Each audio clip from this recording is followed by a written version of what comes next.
I grew up in Campbelltown in southwest Sydney, and as long as I can remember, I always wanted to fly.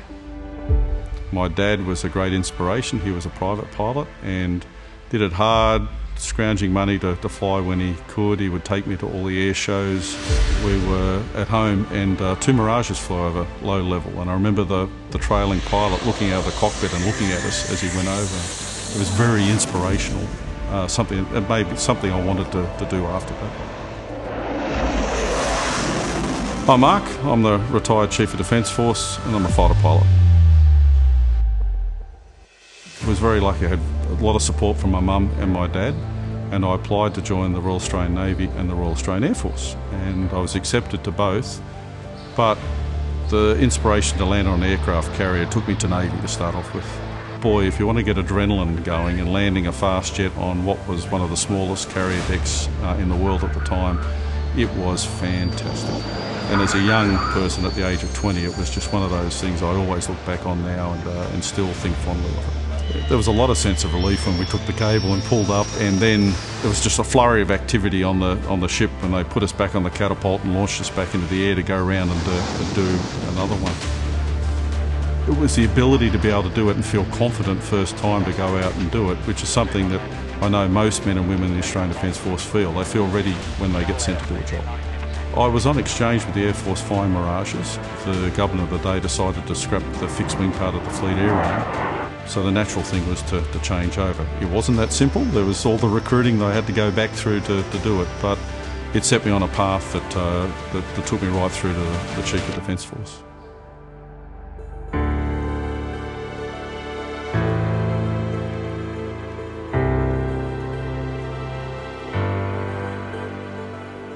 Chief of Air Force was a busy time, and I became Vice Chief of Defence Force, doing a lot of staff work and liaison across defence and working with government.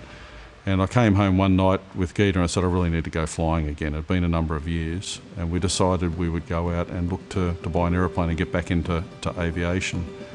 And I ended up with a bird dog. An O1G bird dog that had flown in Vietnam, had a great history, and a chance to not only fly something totally different, but also get into the history of the aeroplane as well. Flying, for me, it's a passion. And it was a job for a while, but it's a passion, and it gives me a chance to not turn off, but be able to focus on something other than work and be able to get out there and relax in an element that I feel very comfortable in. Tomorrow's got an aviation museum, which is just great to be able to feel home in that community. But we fly out here. Everyone that flies out here is here because they love aviation, they love being a part of it, whether they maintain aeroplanes, they fly aeroplanes, or just like to watch aeroplanes. And so it is a great community, and it's a great relax. When I trained on the F-18, the first time I sat in the cockpit, I thought, this is the aeroplane for me. Everything was in the right spot. It was built for a fighter pilot. It had all the good systems. Ergonomically, it was well designed. And then you flew it for the first time and you fell in love with it.